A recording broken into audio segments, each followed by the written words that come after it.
একজন কমেন্ট করেছে, পায়েল তুমি কিভাবে এত সুন্দর করে ভিডিও করো।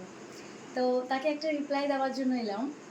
আসলে ব্যাপারটা হচ্ছে, যখন আমি টিকটক করতাম, মানে টিকটক যখন ছিল তখন জাস্ট শখেই করতাম, টাকা পাবার আশায় কিন্তু করিনি।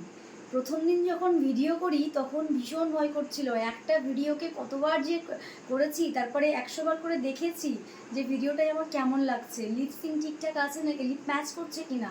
হ্যাঁ, সমস্ত কিছু দেখার পরে হ্যাঁ আস্তে আস্তে যেন মনে হচ্ছিল ওটাকে ভালোবেসে তো করি, যেন হয়ে গেছে, ভিডিওর মধ্যে ঢুকে যাওয়া যাকে বলে। যেমন ছোটোবেলায় মানে যখন পড়াশুনো করতাম না, এখনও করি, ছোটোবেলায় যেটা শিখেছি যে অঙ্ককে গুলে খেয়ে না ফেললে কখনোই অঙ্ক তুমি পারবে, মানে মাথায় ঢুকবে না, অঙ্কের সূত্র মনে না থাকলে অঙ্ক তুমি পারবে না। ঠিক তেমনই ভিডিওটাকেও এইরকমই বলতে পারেন, পুরো একদম গুলে খেয়ে ফেলেছি। আর সবথেকে বড় কথা হচ্ছে, এটাকে আমি খুব ভালোবেসে করি।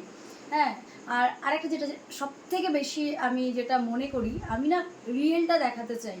আমার মুডের ওপরেই ডিপেন্ড করে আমার ভিডিওগুলো, আমার মুড যেমন থাকে আমি ঠিক সেভাবে ভিডিও করি।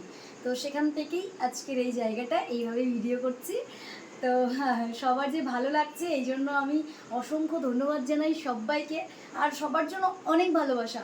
আদি ভাই, তোমাদেরকেও অনেক ভালোবাসা। তো কমেন্টে রিপ্লাই দিতে ইচ্ছে করলো যে এত সুন্দর একটা কমেন্ট করেছে। এটাই হচ্ছে মানে আমার ভিডিও করার সুন্দর, হয়তো ভিডিওর রাজ, তাছাড়া আর কিছু নয়। ভিডিওটাকে ভালোবেসে করি, তাই হয়ে যায়, আর কিছু না।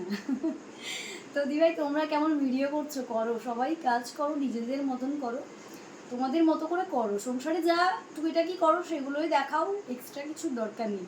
আর রেগুলার ভিডিও দাও, ব্যাস, আর কিছু নেই। তো আমাকে আজকে কেমন লাগছে, আমি একটু সাজুগুজু করেছি, আজকে একটু মেকআপ শেকআপও করেছি অনেকদিন পর। এভাবে আর ভিডিও করা হয় না, এই যাতায়াত না, যেভাবে সেভাবে করে নিই। আজকে একটু রেডি হয়েছি আর সেজেগুজেই ভিডিও করছি, কেমন লাগলো জানি।